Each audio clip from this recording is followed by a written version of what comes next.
Thank you very much, Mariette, for that very well-rounded and a very detailed introduction. And I'm sure that is a very helpful introduction to us all about what NYU is doing in Abu Dhabi, NYUAD. For my part, I would just like to, before we start, draw your attention to the brochure, which I hope you all have copies of, just so that I can, before we get to the real business and pleasures and delights of this evening, draw your attention to the fact that we do have a full program this fall, and please do follow our events through the brochure, through the website. Our next event is on November the 10th.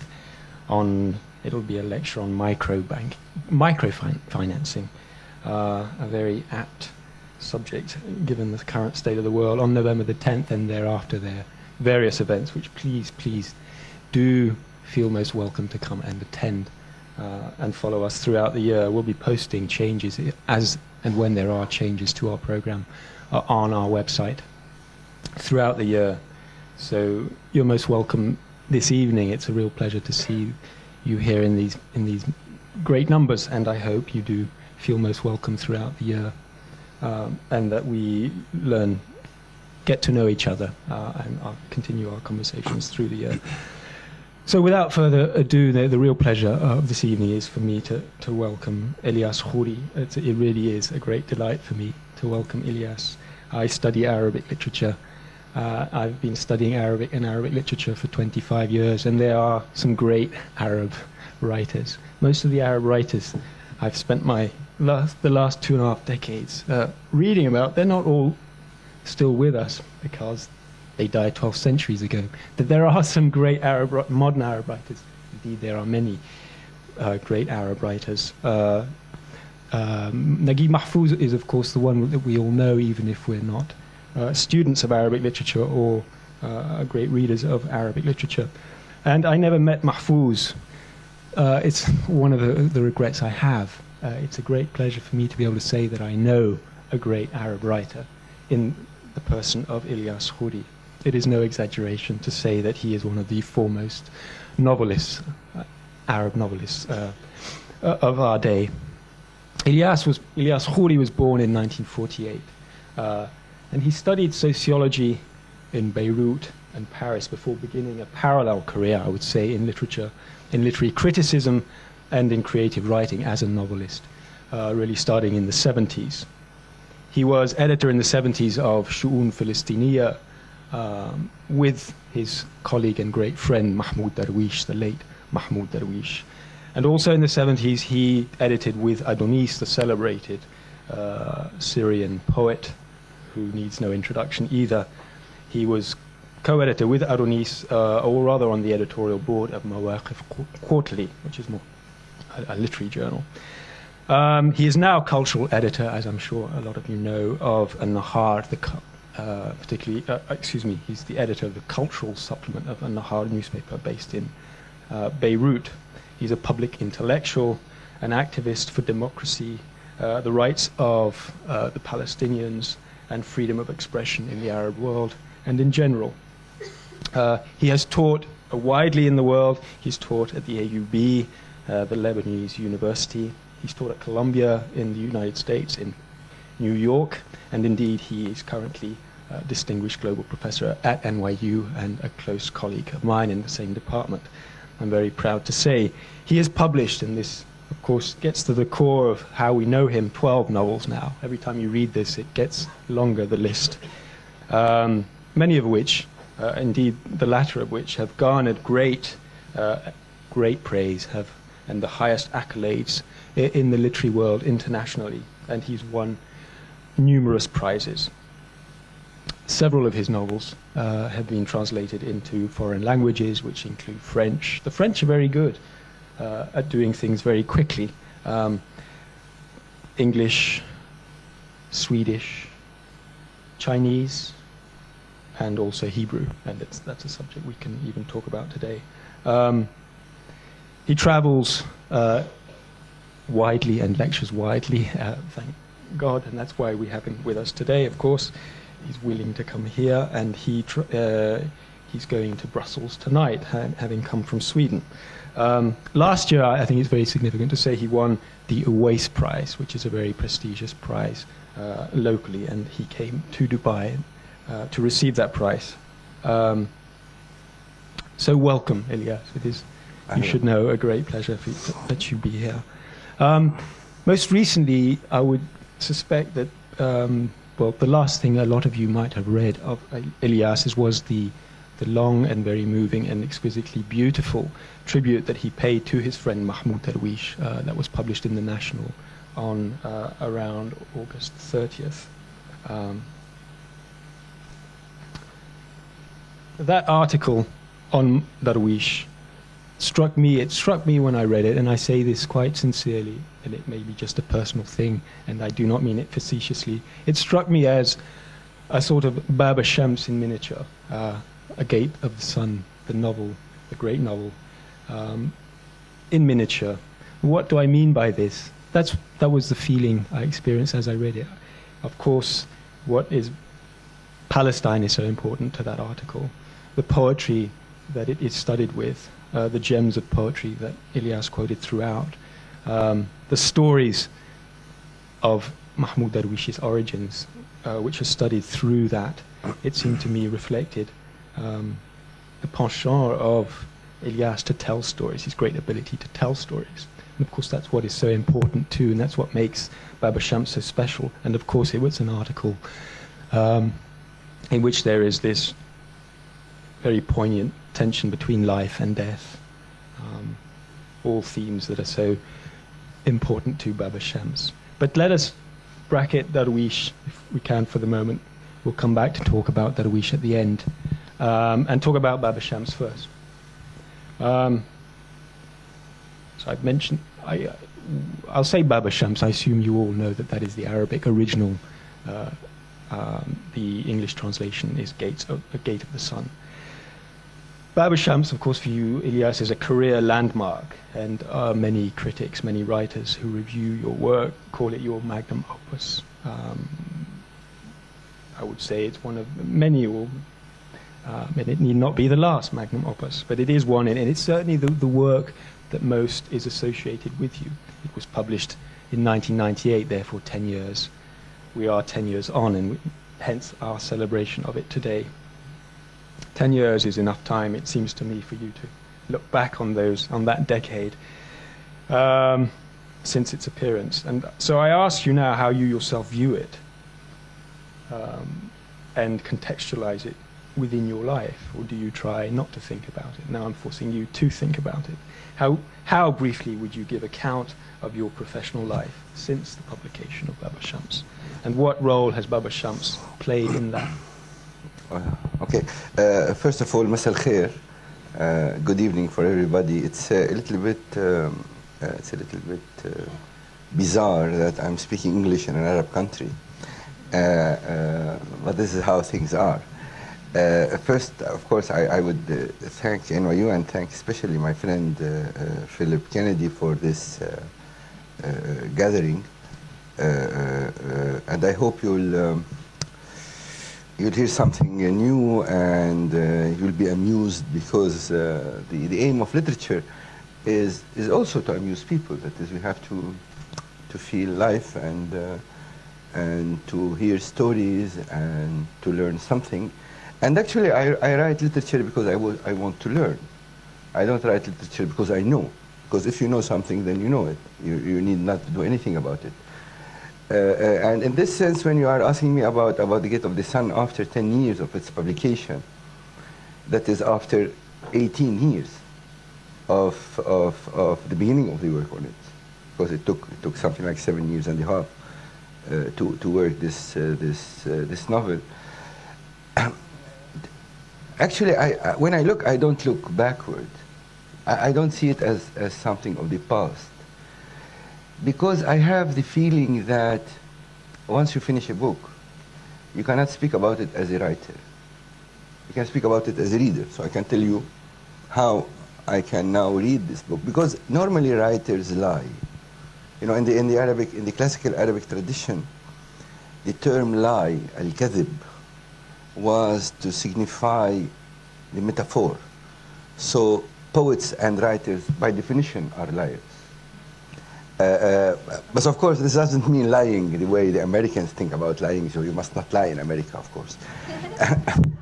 It is a way of how to put things in a metaphorical way and to tell them in a different way, which makes them actually not representation of reality as people think reality is. But the French writer Jean Genet will tell us that he lies to tell the truth. So it's a way of lying in order to discover truth itself. Now, the experience of writing this, this novel was very interesting. It was very tough because it is, first, it's an outcome of my personal life because I joined the Palestinian struggle when I was 18 years old. And once you join the Palestinian idea, you cannot get rid of it because it is something related to your sense of justice and to your human sensibility. So it's something which lived for me, one can say, all my life. And then at the moment I decided, when I had this love story between Yunus and Nahila, because the book, actually I wanted to write a love story. The project was not to write the Nakba thing. The project was to write a love story. And then I had this beautiful idea of a man living in the camp of Shatila in Beirut, and his lover and wife is left behind in Deir al-Assad in Galilee in Palestine. And in order to meet his wife and to make love to his wife, he had to go through real dangers. He could die every time because he had to infiltrate the Lebanese-Israeli borders. And infiltrating the borders is not a joke. That means the Israelis are serious and they can kill anybody who is infiltrating the borders. So I thought this can make a beautiful love story, and it is a different love story because normally we don't write about lovers who live together or who marry. Normally the love story is a story of a man not with his wife, with the wife of someone else. Otherwise it cannot work in literature. So I thought this is something new, to have a love story, someone with his wife. And then in order to build this story, I realized that I have to rebuild the whole Palestinian history. That is, to rebuild the whole story of the Nakba around these two characters. And in order to build that, you have to tell what happened actually since 1936, but mainly what happened in 1948 in what we call the Nakba, or the catastrophe. And the job was very difficult because I went first to Burj al-Barajni camp, and nobody accepted to speak to me. They thought, what's this? You want that we tell you the stories of the shame? Because the Nakba actually in the Palestinian consciousness is a catastrophe, is a real catastrophe. And catastrophes are shameful. No one will tell you that he left his brother dead in the fields and he fled. And that's what happened. No one will tell you, a mother will never tell you that she left her baby in the field because she couldn't take care of 5 children she had. So no, everybody refused to speak to me till I found an old woman. And this old woman was a very special woman. I don't know why she liked me, and she invited me to her place, and she used to prepare for me every morning a breakfast. And her breakfast was very special because she used to make a manouche, how to say that, a pie, yeah? But not with za'atar, not with thyme, but with pepper, which was very, very hot. So I ended up by having an ulcer after this experience. And this woman introduced me to everybody. And this was how people began to open to me doors of their stories. And actually, when you enter the stories of others, you discover that the human experience is so deep and so fundamental and so interesting. And you forget yourself. So there was a big danger during the work on the novel that I will never write it, because I was so interested in hearing, and I was afraid that I would lose interest in writing. And from this point on, and by the way, I never took notes, and I didn't have anything to register. It was just go and chat with people, and then keep this in my mind, and when I go home, I try to write. And then when I had all these in my hands, actually I had to use something like 10% of them only, because otherwise the book would have been 5,000 pages. And I learned, in a way, how to write. This doesn't mean that before The Gate of the Sun, I didn't know how to write. This means that all the techniques that I was trying before The Gate of the Sun found their real incarnation in this book, because they were mingled with the way the people speak. I think writing a story, if you want really to write a story, my hypothesis was it must be based upon how people speak. That is the way they speak, so the way they change subject. This is why there is no linear line in this novel, because we are not linear. When we tell each other stories, we are never linear. It's very rare to have linear, except in classes, and literature is against classes. So this is how things were formed, and this is why The Gate of the Sun continues to be with me in the other second books that I published, and the third book after it that I'm writing now. Now, this is how I introduced Gate of the Sun. But the true story is that when I was 23 years old, I joined the Palestinian Research Center to be as a sociologist, because my academic formation was in sociology. And I was maybe the younger researcher in that research center, which was directed by Dr. Anis Sayer, who is the son of a Protestant minister who was very severe, very academic, very serious man. We all trembled when we present to him our work, because it was worse than NYU, much worse than NYU. And once he made a meeting of all the researchers to discuss plans for the future. And of course, I said nothing. And he looked at me, he said, "You are new here, so tell us what are your projects? What do you suggest that we do?" And I had no idea what to do. Then suddenly I told him, "Look, the best idea I can suggest is that we compose groups of researchers and send them to different refugee camps and ask them to collect the stories of the Nakba of 1948. Then we bring all the stories and we'll give them to a great novelist, someone like Tolstoy, and he will make the novel of Palestine." And he looked at me in a very special way and told me, "And to whom you suggest we give them?" I said, "To me." And of course, nobody took me seriously till after many years. When I published this novel, Dr. Sayer, who is now an old man, very, very nice man, he called me and he told me, "Now you did it on your own." So it was a life project which I don't think it's finished. This is why I feel that things can continue, but which gave me the feeling that writing can lead to creation of a real human metaphor, not only a Palestinian metaphor.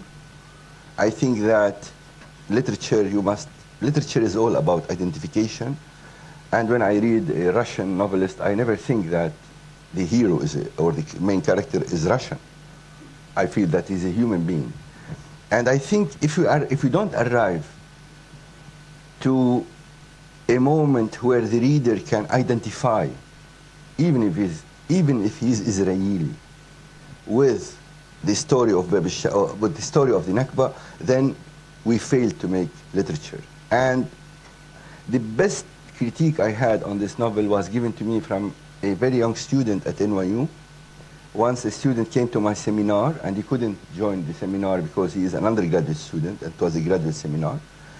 And he asked me to join the class for once, because he said, "I want to join your class. I read your novel. I am from Israel. I love it very much. Let me join your class."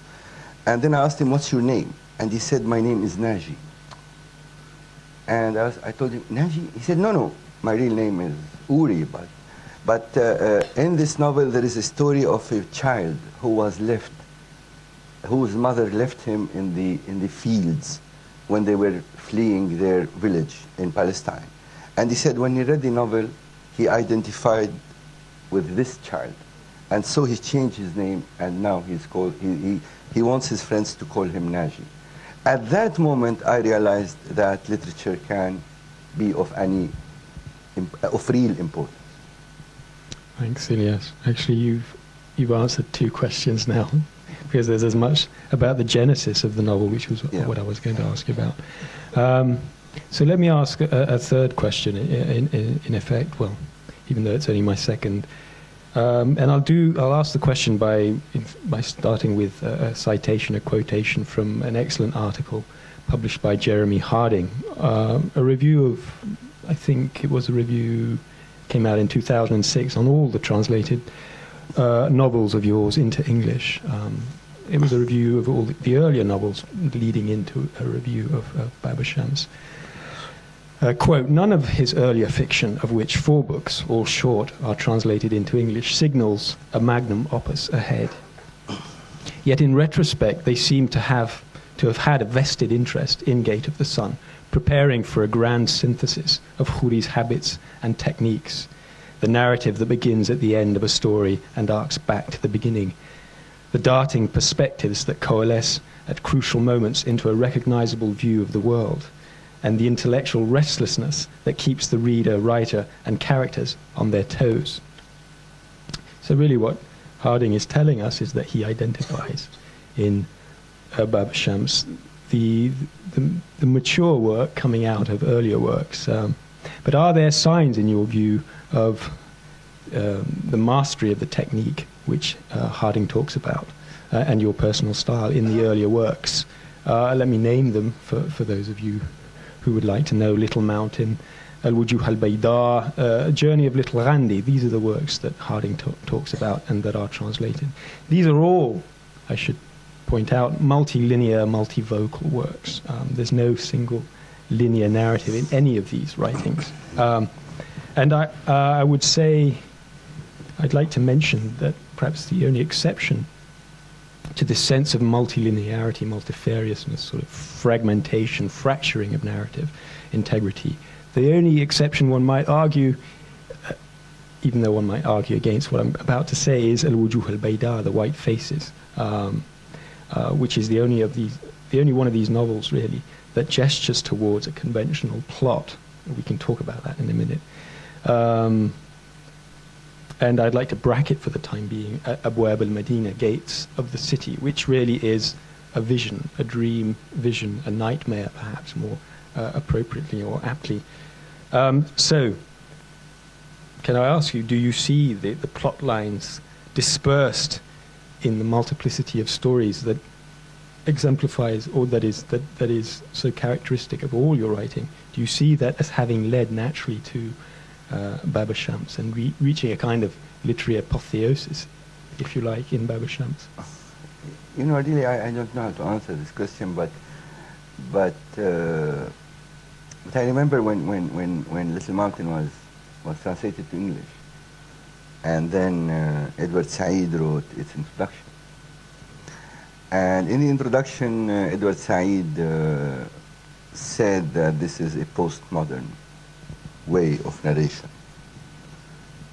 And then I met Edward Said, and he came to Beirut, and I asked him, but what does this mean?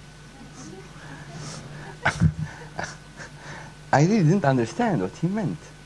And then he gave me some books, and he told me that this is a new theory about post. And then, of course, now everybody knows what's postmodernism. And for me, I didn't realize that I was postmodern till Edward Said wrote that I am postmodern. So actually, you don't realize what you are doing till someone will come and put it in its different dimensions. Now, what Jeremy Harding is saying about Baba Shams, I'm sure Baba Shams is a climax of a literary, not a literary career, but an episode of my life. One can say that Baba Shams is immature, After Baba Shams, you'll have another writer, Baba Shams, and afterwards, you have another writer who is more, let's say, mature. if one can use this term. But all the embryons of which you find here were to be developed and worked in the novels which were written before. And then I realized that I was searching for a different style, for a new style, let's say. For a style, when I wrote Little Mountain, I thought I have to write the present, the moment it's taking place. So we were in the Lebanese Civil War, and I was in the first stage of the Civil War. I fought a little bit, and so I wanted to express, to find a form that can tell things happening at the same time when they are written. So this was my project in Little Mountain.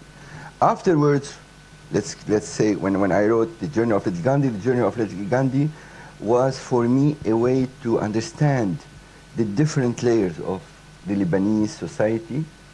It's a novel around Bliss Street, where the American University is, and the American University is a major actor in the novel. And I tried to find a way, so the novel is, the story is repeated different times, and every time with new dimensions, but with no new narrators. It's one narrator, but who is narrating the same story in different layers and different ways, as if I was searching for this complexity of narration. That narration must, the classical writer actually knows everything. So this is why he can move from one character to another character, and he knows what will happen in his novel. He's the only one who knows. He's like God who knows everything. Whereas my feeling while writing is that I do not know.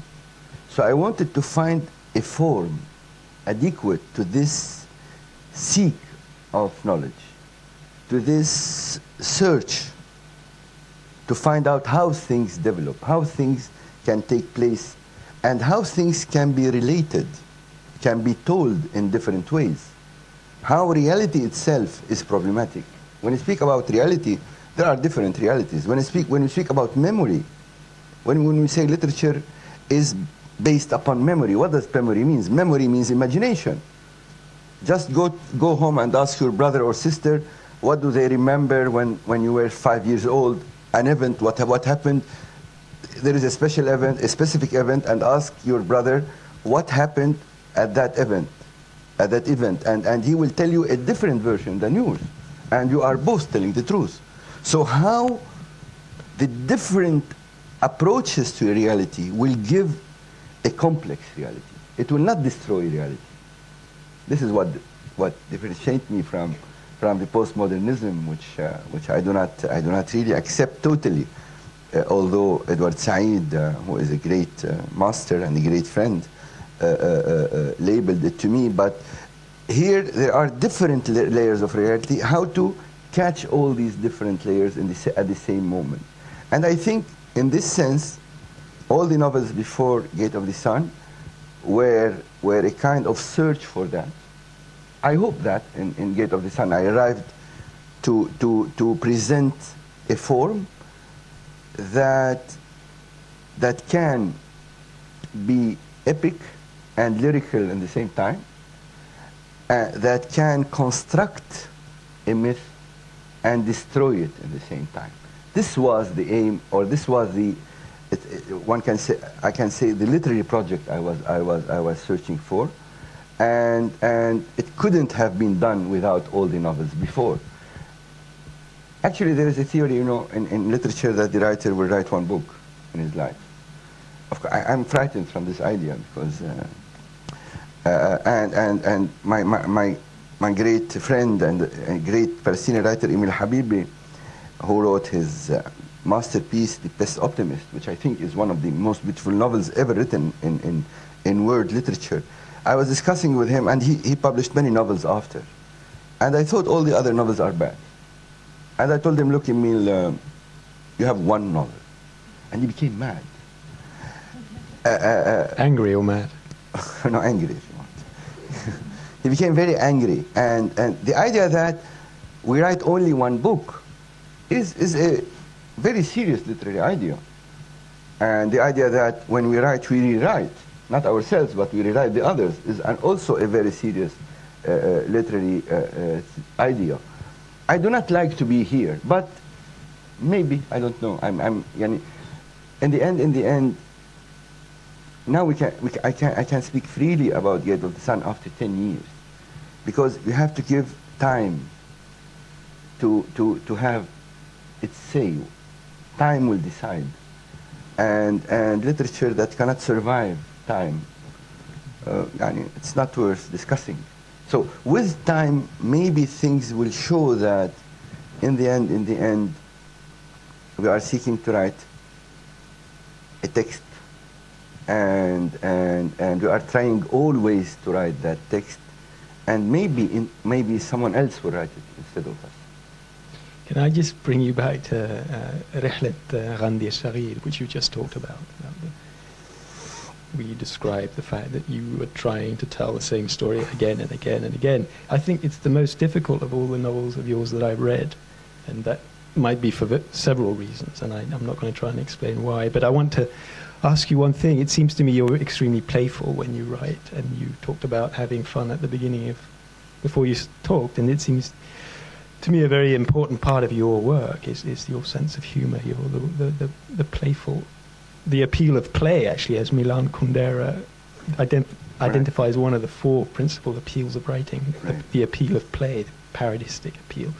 Playing with your audience, playing with yourself, actually, having fun. And in رحلة غاندي الصغير, that the joke seems to me exemplified or shown in the fact that for someone who's wondering what's going on, for someone who's wondering what is the plot of this, mystified, you offer a page at the end where you explain. You give that. Yeah, in the end I summarize. And if you want to know what's the story, just read one page and you'll know the story. But did you do that? We don't write, because I don't read to know stories. Actually, we read things we have read. We don't read in order to know the story, because we know the stories. When we speak about 1001 Nights, every time I'm asked about 1001 Nights, I will tell that this book, I knew it before reading it, because the stories of 1001 Nights are everywhere. When I was 5 years old, I knew many of the stories. So the idea of reading is not to know a story. Reading is, or writing, it is to enter a universe, to enter a world. Now, the story, the hadouta, as our Egyptian friends will say, the hadouta in itself is meaningless. Here you can summarize all the Gate of the Sun, that Yunus, who is in love with his wife, he used to go and come back. Until then, he had 7 children, and he had 25 grandchildren, and then he died. This is the story. That's it. There is nothing more. If you want to know what happened, nothing happened. But if you read the book, then you will discover a whole universe, a whole world. And I think this is the role of art.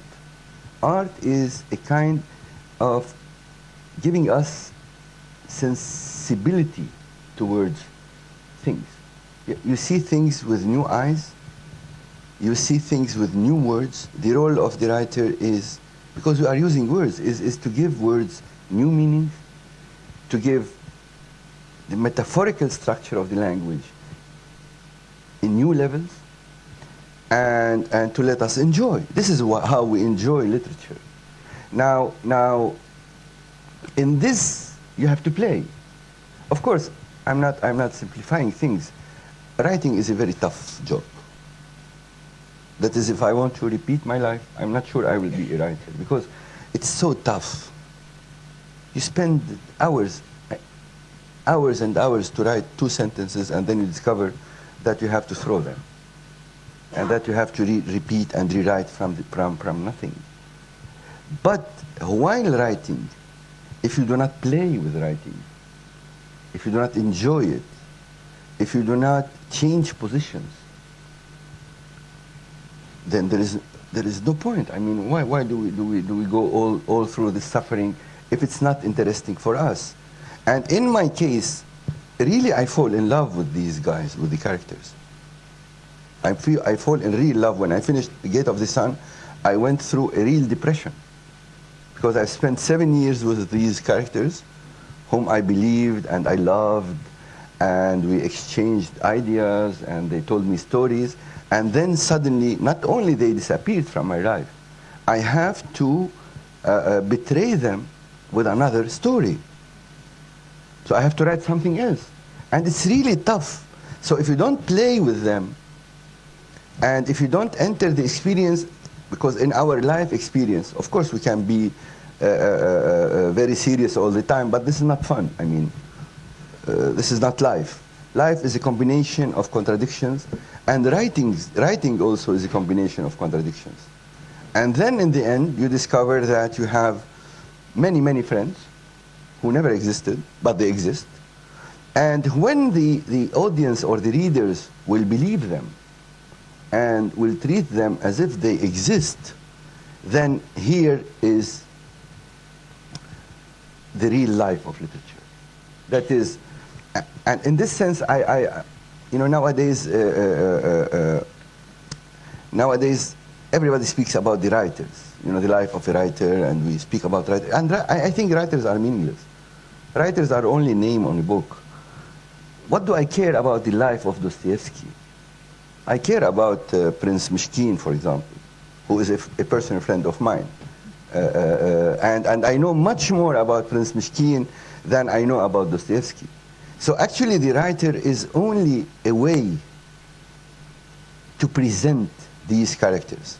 And when these characters are become real, then he have to disappear. So you have to prepare yourself all the time to disappear. This is the experience of writing. That is the experience of disappearance.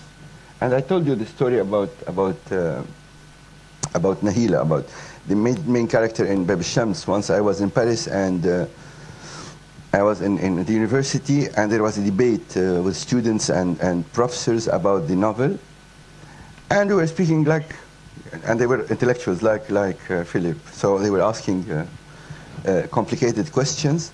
And then there was an old woman sitting, I don't know from where she came, and she raised her hand in the end, and she told me, now, I'm sure you knew this woman, you knew Nahila, so tell me more about her, because I love the woman. I told her, look, madam, I've never met her. If I've met her, I would have married her instead of writing this novel. And everybody laughed, and she was very angry. And then we went out, the way we will go out now, and we had a drink. And then the woman came to me and told me, now, look, now, the professors and students are not here. I know you writers want to show us that you imagine everything. So now tell me the truth. Tell me about this woman. And I told her, look, wallahi, I've never met her. I don't know her. All what I know is written in the book. She looked at me and she said, you are a liar. And I followed her to say to her, madam, this is the best compliment I've ever had in my life.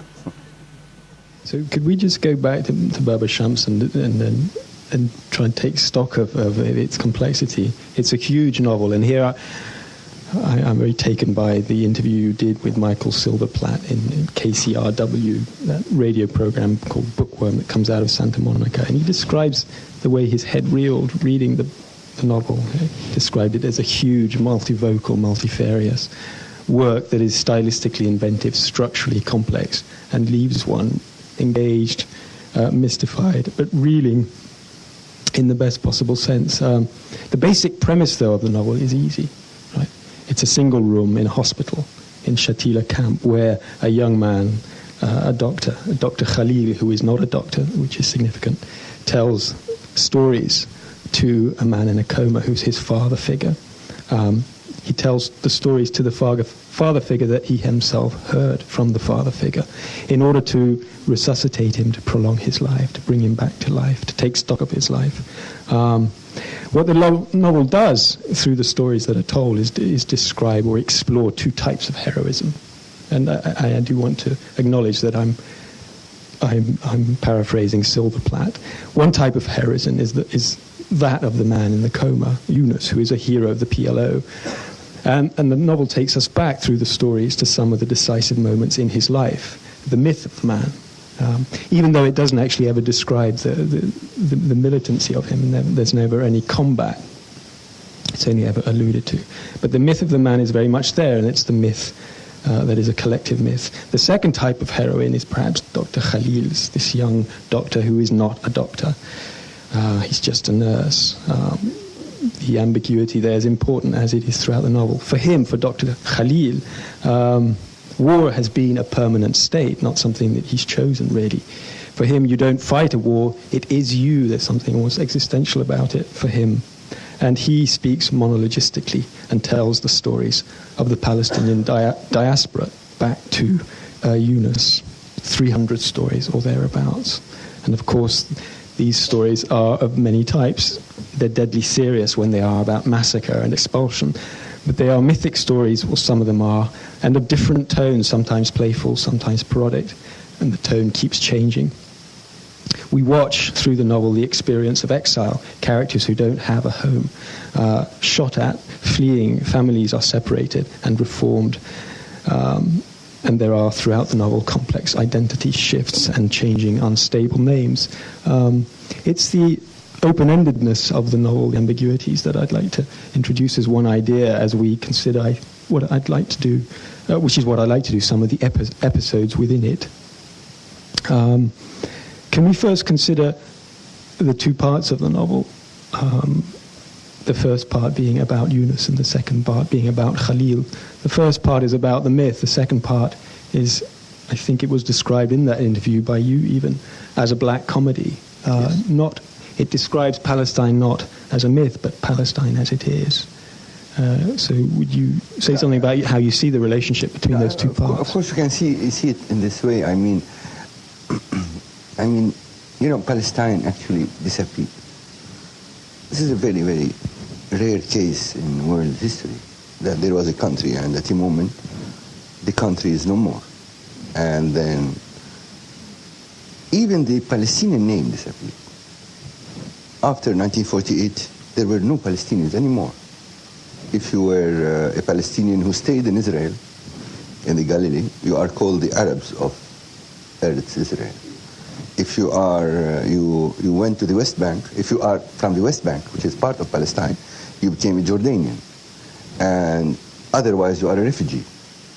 And the struggle was to regain the Palestinian name. This is what the first step of the struggle. And to regain the Palestinian name, there was an urgency to create a myth. Otherwise, you cannot, all nations are myths, as we all know. So, and in this sense, Yunus come from that generation, the generation that witnessed the Nakba of 1948, and discovered that they lost everything, and they are obliged to invent the myth, to reinvent the Palestinian name, to reinvent Palestine. And actually, this was the role played by the Palestinian Revolution, and mainly by Fatah, and then by the PLO. That is to reinvent something which disappeared. Now, the Palestinian appearance is very tough, even with Arabs. It's very. I was astonished when this novel was published that Arabs will tell you, it was like that. Then the Palestinians did not sell their land, because the Zionist propaganda was so powerful and effective, not only on the Western public opinion, but also on the Arab public opinion, to the extent that even we, the Arabs, believed that the Palestinians, they sold their land and they fled. They did not sell and they did not flee. Actually, they were kicked from their country. So, to rebuild the story, to rebuild Palestine, there was a need for a myth. And in this sense, Yunus is very important. And the myth of Yunus is created around this love story of this woman. This woman also is a mythical woman. Actually, Nahila is more mythical than Yunus, because this is a Palestinian woman who refused to leave the land, who accepted to stay married to a man who doesn't live with her, who comes once every 6 months, once every year, who is not responsible for his children because he's a fighter, he's a hero, so you don't ask heroes anything. And she had to be responsible for 7 children in a country which is no more its country, She's a refugee in her own country, and she had to endure all this tough situation with the idea that if the Palestinians will be attached to their land, then they will save the land. This is the Palestinian myth. So both Yunus and Nahila were creating the Palestinian myth. And I think this was an inevitable stage in the Palestinian modern history. But then the generation of the revolution, that is Khalil, our generation, actually our generation, in order to continue the struggle, they have to destroy the myth. Because if the struggle will stay on its mythical level, then it is absurd. Palestine must become a country. One can recall many poems and many writings of Palestinian writers, including Mahmoud Darwish, who will tell you we need to have a state to hate it. We need to have a country so that we don't live in that country. We will emigrate from this country. We need to have a national flag so that we do not respect this flag. But we need this. So to continue the struggle, and this is how it happened actually. The idea was how to destroy the myth in order to arrive to the human experience, in order to arrive to the man and the woman. In a myth, you don't have individuals.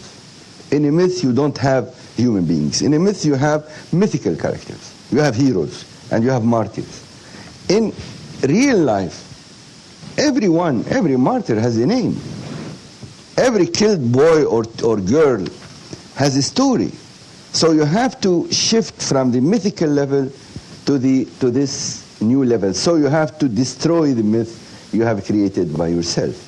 And I think this is the interior enjeu of this novel. It is this dialogue between the myth and destroying the myth, and it's this dialogue between the memory and the future. So for in one scene of this novel, Khalil will have at home a branch of oranges. Hassan brought him a branch of oranges, and he would put the branch of oranges on the wall and did not touch it. And it was pouring, you say? It was getting moldy. Yeah. And Yunus will enter and tell him, what's this? And he will tell him, look, I cannot touch it, this is Palestine. Hassan brought it from Palestine. And Yunus will take it down and will begin eating it. And he will tell him, look, Palestine, we have to eat Palestine. Because if you don't eat Palestine, Palestine will eat us. So this dialogue between the myth and destroying the myth, I think is the major approach in this novel. But of course, the novel is not about myths; it's about stories. The stories are you don't make theories. Hello? I lost my. This is Zionist conspiracy. Okay, so when you write a novel, you don't write theories, and you don't realize what you are doing. Actually, this comes through writing, and actually you realize what you have done afterwards, and people will tell you what you have done. You need a critique. You need even if you teach at the university and you think you are a critic, when you arrive to yourself, you'll be very bad. You need someone else to help you discovering what you have done, because writing also is partly an act of this very vague relationship with the unconscious, and this very vague relationship with the history of literature. Could you just say something about? I ask you this because it seems to be related about what you say about the destruction of myth in order to come to terms with it. Could you say something about your attitude or the attitudes that are expressed about history in the novel? The exasperation, it seems to me, that Khalil expresses toward history, as exemplified actually in what he says about Jerusalem. What is said, I can't remember if it's Khalil or somebody else, but his exasperation when it's called the Eternal City. Yeah, this is a dialogue, an interior dialogue with our cousins in Israel, because the Israelis all the time when they speak about Jerusalem, they use the term that Jerusalem is the eternal capital of Israel. And you know, the term eternal is a little bit ridiculous. There is nothing eternal. History is anti-eternal. Otherwise, there is no history. When we arrive to the eternal, it's the end of the world. I mean, it's the eternal when Messiah or the Mahdi or whatever of these guys will come, and we will enter all in the eternal. That is, we will not exist anymore. So the idea of the eternal, which because Israel is a very interesting phenomenon if we analyze it theoretically. Normally, history becomes myth. It is, you have a historical event. Salah ad-Din is a myth, but Salah ad-Din is a historical figure. He fought the Crusaders and I don't know what, and now he is a myth in the Arab mind. But Salah ad-Din was real.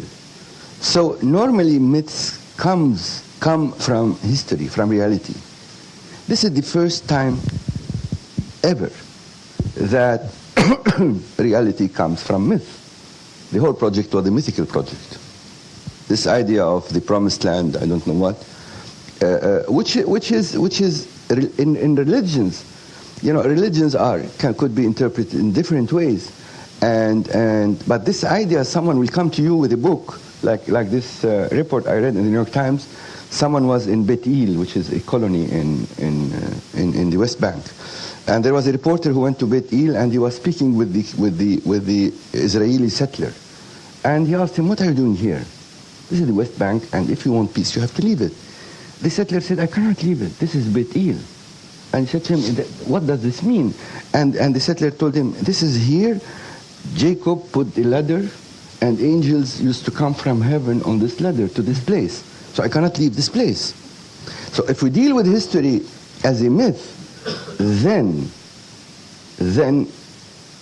history will be meaningless, and we will stay in the situation of wars forever. But isn't there another attitude to history in the novel, which is that of I thought there's an argument for a shared history, a recognition of shared history.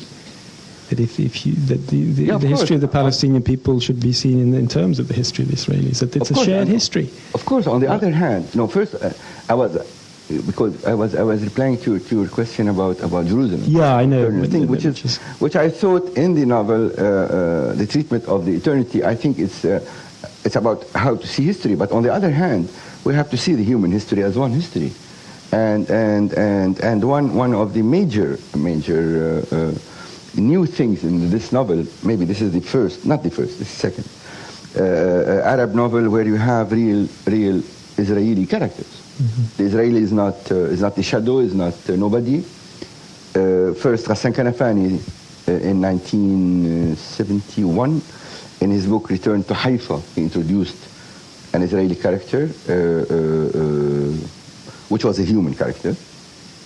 Of course, but the novella was a small one, and Return to Haifa is a really small thing, small book. It's the scheme of a character. But here, for the first time, there are real Jewish characters and real tragic Jewish characters, and there is this understanding that the human history and that the human suffering is one, and in this sense there is a total identification between the Palestinian and the victims of the Holocaust, which is clear, which is very clear in the novel. But on the other hand, there is this insistence from the Palestinian and this feeling of betrayal because his tragedy is not recognized. The major problem of the Palestinian identity is that the Palestinian tragedy as a tragedy, as such, is not recognized. And in this novel, the approach is, first we have to recognize the others, regardless if they recognize us or not, because this is our human position. Mm-hmm. And then things will develop in a different way. And I think the character of Sarah Rimsky, for example, the mother of Jamal Libi in Gaza, who is a a German Jew who immigrated to Palestine in the 30s, and then she met a Palestinian man, and they were in love, and they got married, and they were obliged to leave Jerusalem to go to live in Gaza because of the family, because mainly of her family. And she lived all her life as a Palestinian and as a Muslim woman, till in 1967, she had to tell her children that she is Jewish, and that they have uncles in Israel, in Tel Aviv, and one of their uncles is a colonel in the Israeli army. And because the children were militants in the Popular Front for the Liberation of Palestine. And this woman, when she had cancer and she was dying, she asked her husband one thing: to go and die in Berlin. And she left to go to be buried in her native Germany. And I think this kind of approach towards the human suffering, because this woman, to be a German Jew is not a joke. I mean, even if she came before, if her family came to Palestine before the Holocaust, to be a German Jew is a big tragedy. And this woman had two tragedies, actually. And in the end, she decided to leave both tragedies and to go back to her own place and to be buried there. So this openness is not an openness. It's actually, in my mind, refers the deep. This refers to why I am committed to Palestinians. Why I can, if I'm asked, who are you? I can say I'm a Palestinian, although I'm not. And here I remember Marguerite Duras, the French novelist, who after World War II was asked, what are you? And she said, I'm Jewish. And she was not Jewish. Because after World War II, it was the normal thing to say that you are Jewish, because to identify with the victim. And now the victim is the Palestinian. And in this sense, I think Palestine is a big examination of our humanity.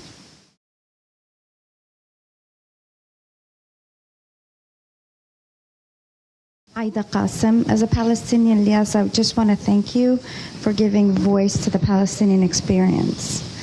I have several questions about your writing.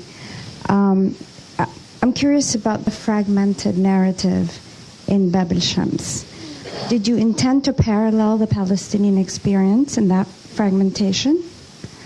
Was that a conscious or perhaps a subconscious working in the novel?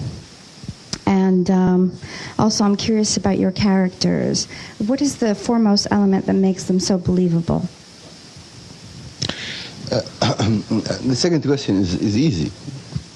You have to ask them. I mean, you have to tell me why. I don't really know. The only thing I know that I believe them. This is when I begin a novel, if I don't believe the characters, I stop it.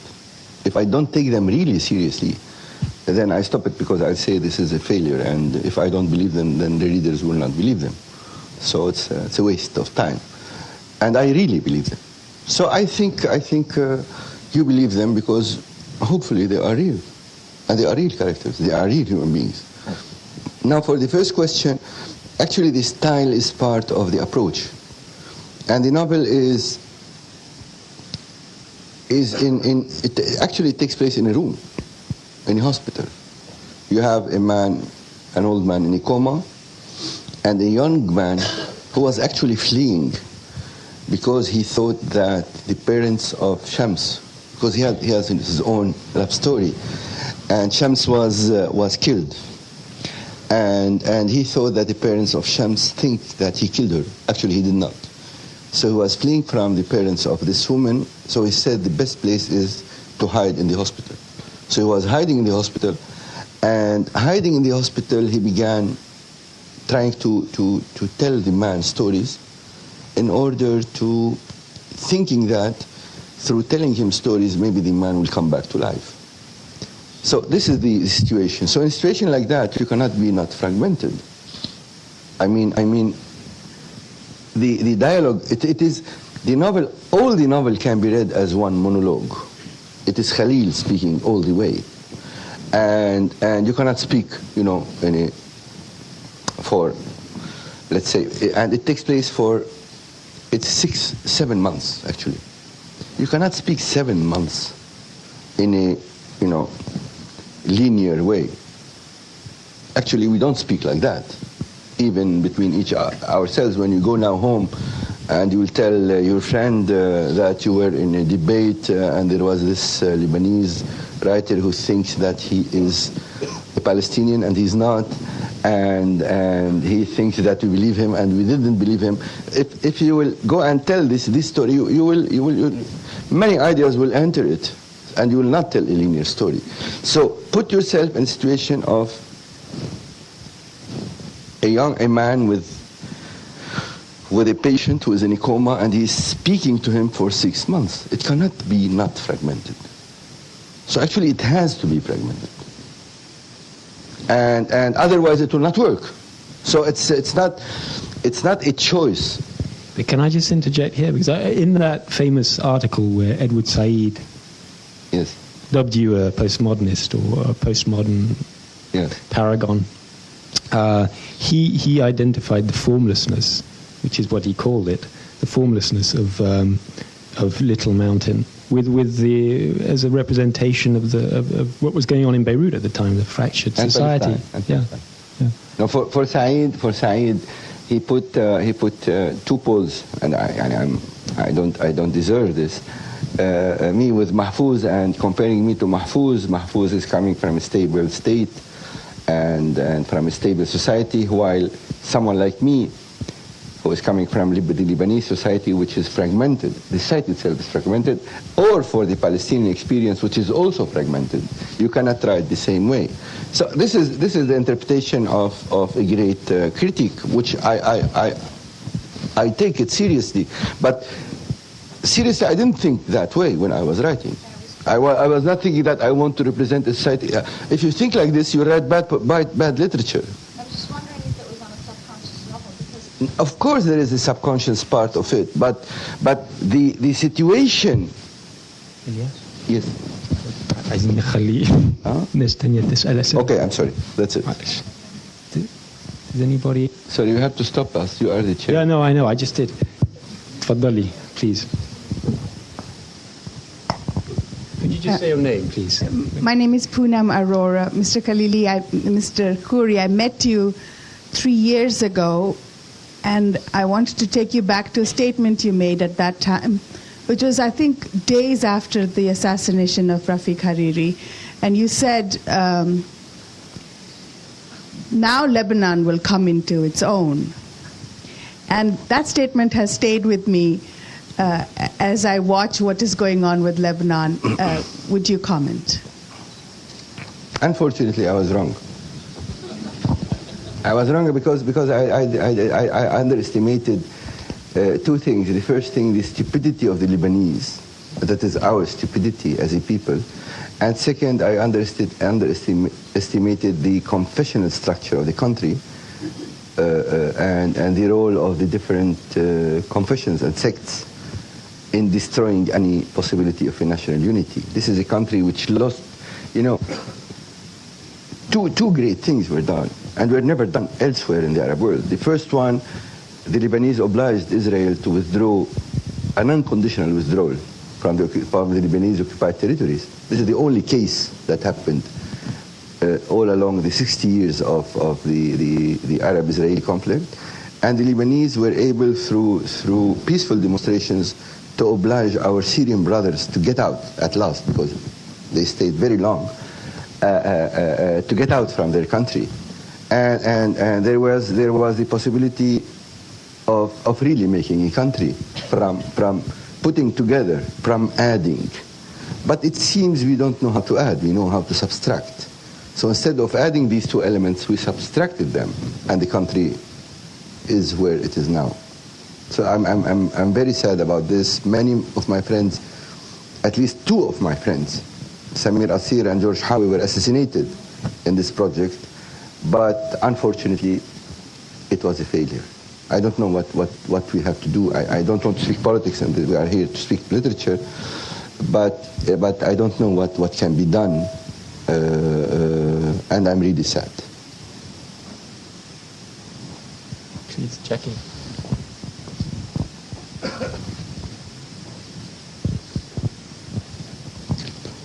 I had a couple of questions. My name is Jackie Armijo, and the first one had to do with the character of Dr. Khalil. Early on in the novel, it mentions how he studied in China. And by chance, when I was studying in China in the early 1980s, I think I met every single Palestinian who was studying there. A lot of them were at the medical school. So I was just wondering about that character, if by chance, because I've lost track with most of them, and I'm wondering if by chance, the character is based on one of the Palestinians that you know, who was one of the many, many Palestinians from the PLO who studied medicine in China. And the second question, you don't have to answer if you don't want to, but it's about another author. Just by chance, I've just finished reading 3 of Rabia al-Madin's novels. Who? Rabia al-Madin, Yes. he writes in English. Yes, I know. But at the same time, it's like, in many ways, the style is similar, except he writes in English. And in terms of what he's written, the Hakawati, in terms of the storytelling, in terms of the person in the hospital bed, the father figure, and also in terms of sort of giving voice to, in that particular instance, Lebanese Druze community. So if you care to comment on other writers. For the first one, I would like to meet you outside to tell me about Khalil, because you must have met him. I've never met him. It was just, Khalil is not a real character. It's only the outcome of imagination. And but some of the details, of course, many of my friends who were officers in Fatah went to China, so they told me some details, but about the way of training and so on, and some very special Chinese things. One of them is that they drink warm water. This is why they don't have stomachs. And but no, there is no real character. So maybe you will tell me more about Khalil. Maybe you have met him and you didn't recognize him because he had another name. I'll tell you his other name if you want.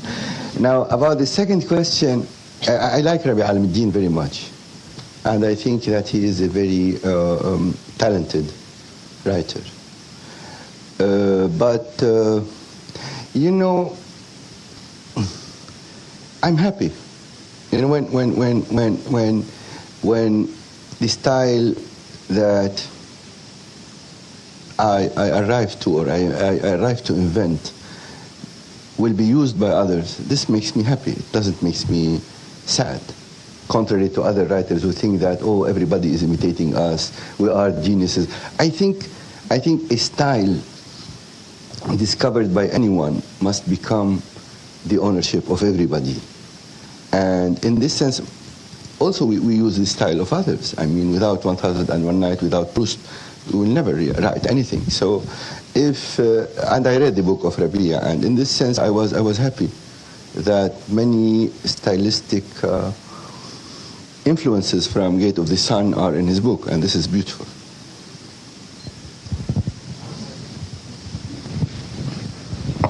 I read in an interview of yours, Frédéric Lagrange, I read in an interview of yours, I think it was published after Yellow was published, that you felt that the Lebanese Civil War made possible the birth of Lebanese novel. I suppose you meant that a certain degree of maturation was achieved because of this traumatic event.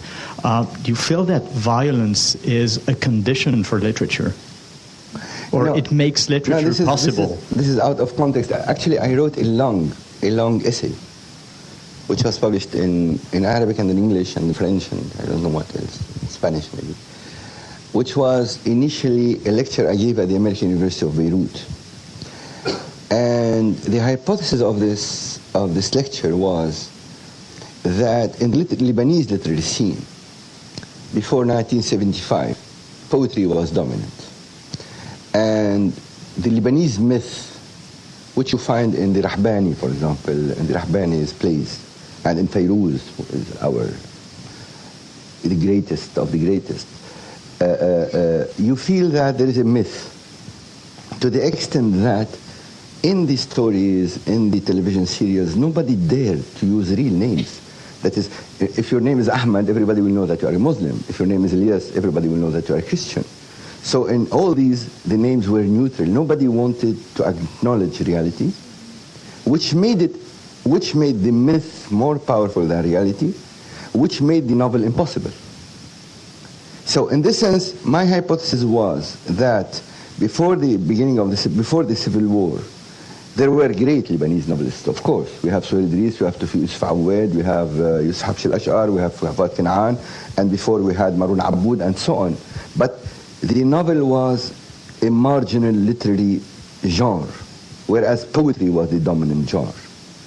And what happened with the Civil War, when all the myths were destroyed, it was possible for the Lebanese novel to emerge. And now we can speak of a Lebanese voice, at least in the Arab novel. Before there was only mainly the Egyptian voice. And we all writers from the Middle East, from Bilad Sham, from Lebanon, Syria, and Palestine, were individuals writing novels in the spectrum, in the dominance of the Egyptian novel, which has a huge and very important and very powerful tradition. My hypothesis is that with the destruction of the Lebanese myth, the Lebanese novel was possible. And now we have tens of Lebanese novelists who are, many of them are really great novelists. And now in the Lebanese literary scene, the novel became the dominant literary genre. So I related that to the war. Of course, my intention was not to say that the war is good or bad. Of course, wars are bad. And I would have preferred to stay without a novel if you had continued to have Beirut as it was. But unfortunately, this is what happened, and I was trying to just analyze this phenomenon in let's say the most scientific way I can. Please.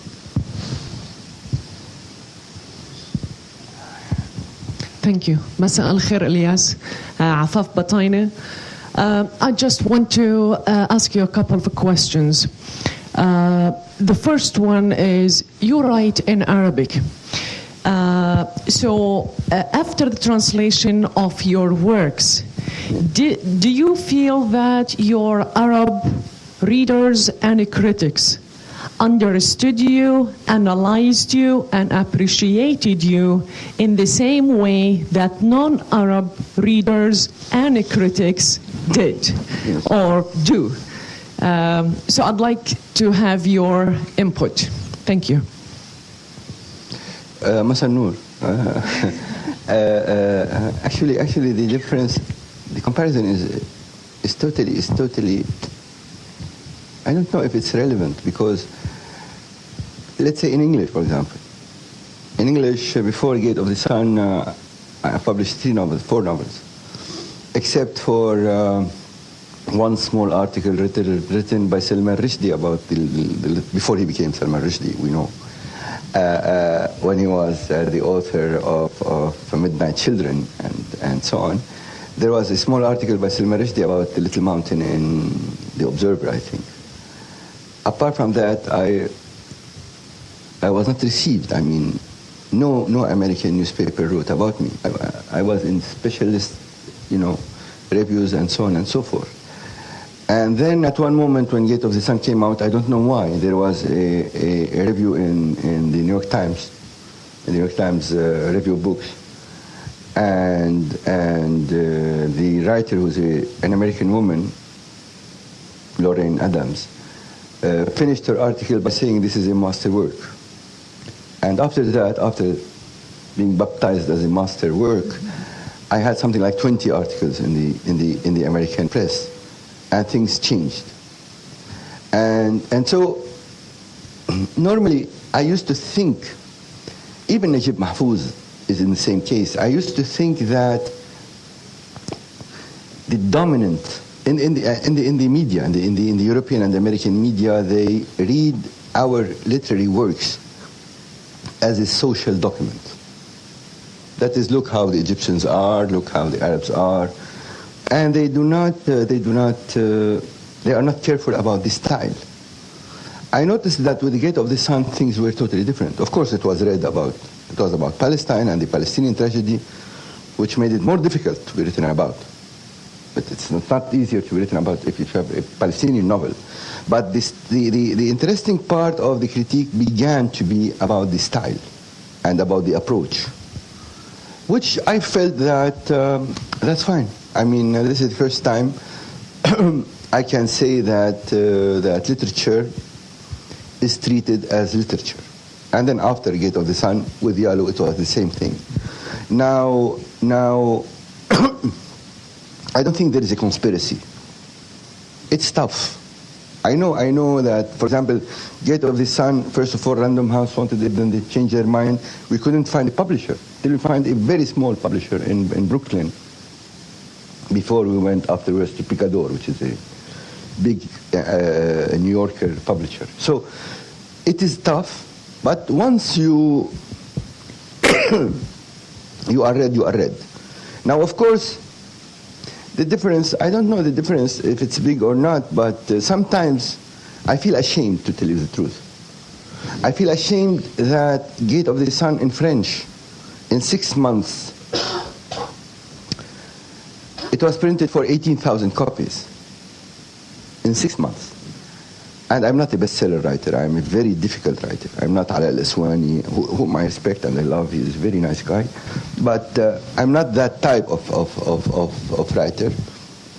Whereas in the Arab world, it took 10 years to have something like 20,000 copies printed by my publisher. Of course, here I'm not speaking about the pirated copies. There are many, but I don't know about them.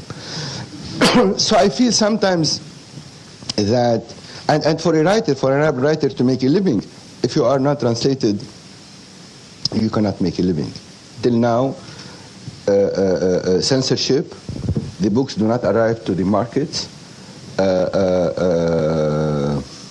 the price of the books, for example, our books, my books cannot be sold in Egypt because they are so expensive for the Egyptians, and so on and so forth.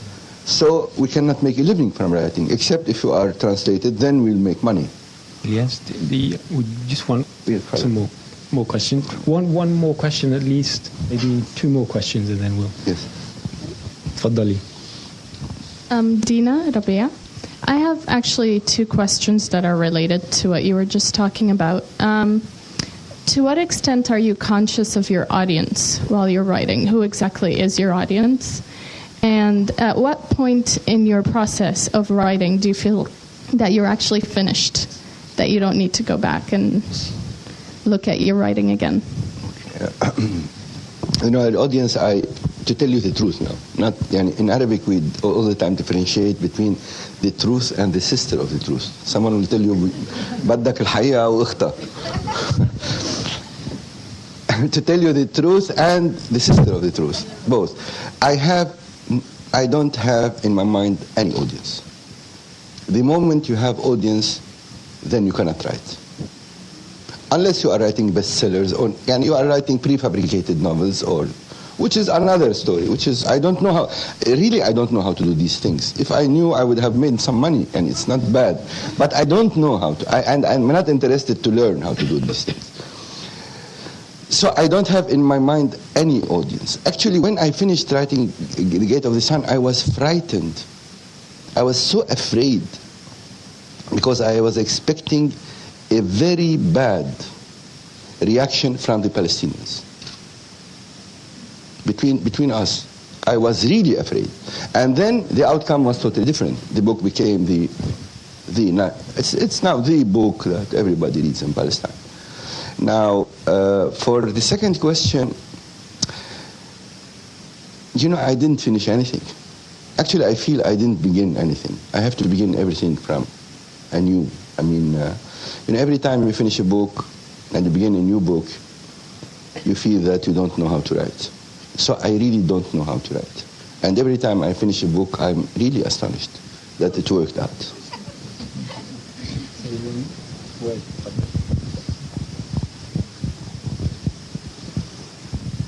Thank you. Fouad Marduki. Professor Khoury, first, thank you so much for coming. And I'm also curious to hear about your experience more recently in the U.S. And telling Palestinian stories and expounding maybe the Palestinian position to an American audience. And can you speak maybe a bit about what that's been like? No, I don't have a real experience to speak about, actually. Really, I'm only a professor of a small seminar at New York University, and And I have some books published. And I wrote one op-ed page at the New York Times. It was a miracle because they asked me to write it, and then they accepted to publish it as it is because they wanted to make many changes because they are very keen. But I refused, and then it went well. And I think the Palestinian idea in the United States and mainly in the West is indebted to many intellectuals, but mainly is indebted to Edward Said. I think without Edward Said, the whole scene would have been different. And the role played by Edward Said, personally, Edward Said was my guide to New York, and he made me love New York because he is a New Yorker in the deep sense of the word. And the role played by him was because he was a great intellectual, not because he was an enthusiastic Palestinian. He was first a great intellectual and a great literary critic and a great thinker, but also he adopted in his personal life the theory that he will develop later in his book about the representations of the intellectual, that the intellectual must be independent, must not have any relationship with power, and must obey only his conscience. And I think when you are like that, and you are defending a cause which is a just cause, then you will have audience. And I think this is the major thing about the Palestinian idea, which now have real audience in the West. In Europe, I think we have won the battle. In Europe, the Israelis are in very bad shape. In the United States, still the battle is in its beginning.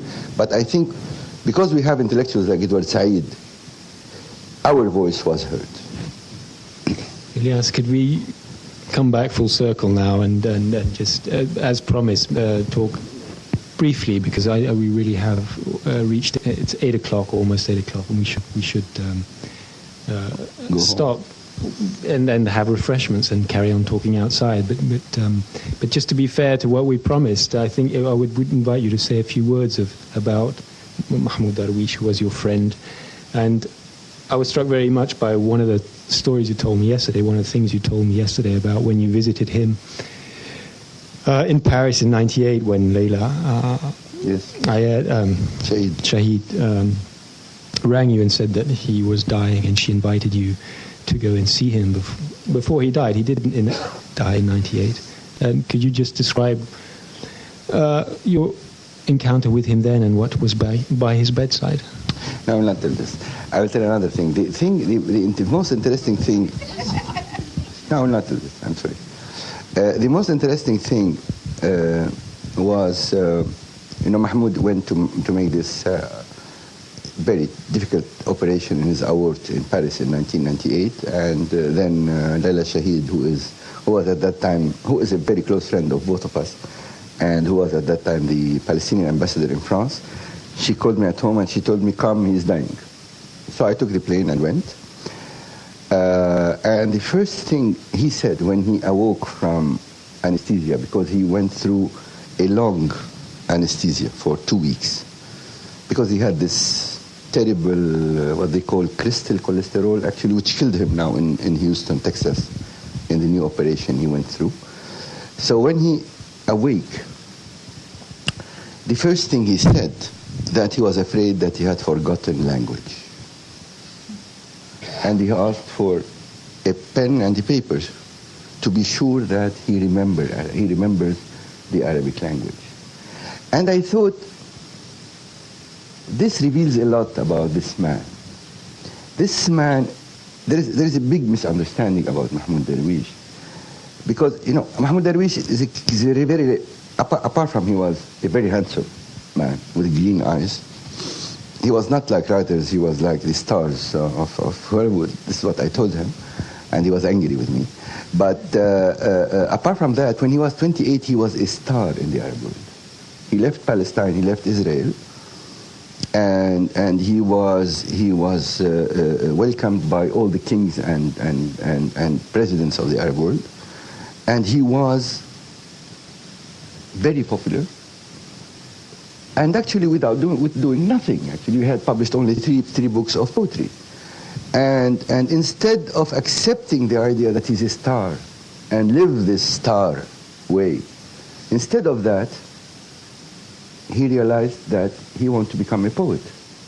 And I know, because we used to work together in the research center, in the Palestinian Research Center, we worked for long together. I know his relationship to Beirut was around this idea that he must work poetry. Mahmoud Darwish never went to university. He finished his high school and that's it. And so he had, and I knew the program of work he had done in order to become a poet. Of course, this would not make anyone poet if he doesn't have the talent. But this man, the aim of this, the only thing in the life of this man was to be a poet. And all the other details in his life, which were very important, of course, you cannot live as poets only, because then you have to eat, you have to go out, you have to love women, you have to deal with politics, and you have to write. The declaration of the Palestinian independence, he wrote this declaration, and Edward Said translated it to English. And I think this document is the best document, not that the Palestinians published, but that the Palestinians can publish from now till another 50 years. It's the best political document in the Arab world, because here you have the idea of a multi-cultural state, the idea of real democracy, the idea of the role of women in society and in politics, and the idea of freedom. So, although he did all these things, but actually his only project was to become a poet. And every time he used to publish something, or he was preparing to publish something, he used to call a very, very close circle of friends and to ask them what do they think. And I've never seen someone who is ready to listen and ready to change like Mahmoud Darwish. And he never treated himself as something sacred. So, and the story is that in the last, when he became a mature writer, a mature poet, that is since Wardun Aqal, since about 14 years ago, 12 years ago, every time he called me to ask me what do I think about his poetry, I would tell him, you are writing like poets. And he'll become angry because, I thought every time he was trying to become like poets. And you do not become a real poet, unfortunately, unless you die. You do not become a real writer unless after your death. And now I'm feeling personally, apart from this personal friendship, which made his death a disaster for me. Apart from that, I feel the presence of the poet. And I feel someone who is not, whom I knew, of course, but who is coming from a place where people like Al-Mutanabbi and Umar al-Qais and Abu Tammam lived. And now we can understand his deep dialogue with the classical Arabic poetry and with the international poetry. Now I can feel Pablo Neruda. What does it mean when in one of his recent poems, which is not published yet, he will say that this is a paragraph, which is a very beautiful paragraph, saying that this girl, I did not love her, but I said to her that I invented the story that I love her only to recite to her the poems of Pablo Neruda, and then to discover that this is my poetry. So now you feel the place this man and this poetry has taken in our literary heritage, and I'm not speaking only about Arabic literary heritage. I'm speaking about world literature. Thank you, Elias, for sharing that with us. So I think it would, in a sense, you owe it to us, we owe it to ourselves to end by hearing some of Darwish's poetry. And so I invite you to recite. I'd say perhaps we should recite one poem, and I leave it to you. Okay. And I will just let you read it recite it in Arabic, okay. And I won't read the translation. Okay. I'd rather that you end with the Arabic of Darwish's voice. Okay, this is a poem entitled سقط الحصان عن القصيدة, the horse fell down from the poem. And you feel here the reference to the horse of امرؤ القيس. سقط الحصان عن القصيدة والجليليات كن موشحات بالفراش وبالندى يرقصن فوق الأقحوان. الغائبان أنا وأنت الغائبان زوجا يمام أبيضان يتسامران على غصون السنديان. لا حب لكني أحب قصائد الحب القديمة تحرس القمر المريض من الدخان. لم يبق في اللغة الحديثة هامش للاحتفاء بما نحب فكل ما سيكون كان. سقط الحصان مدرجا بقصيدتي وأنا سقطت مدرجا بدم الحصان. شكرا يا إلياس.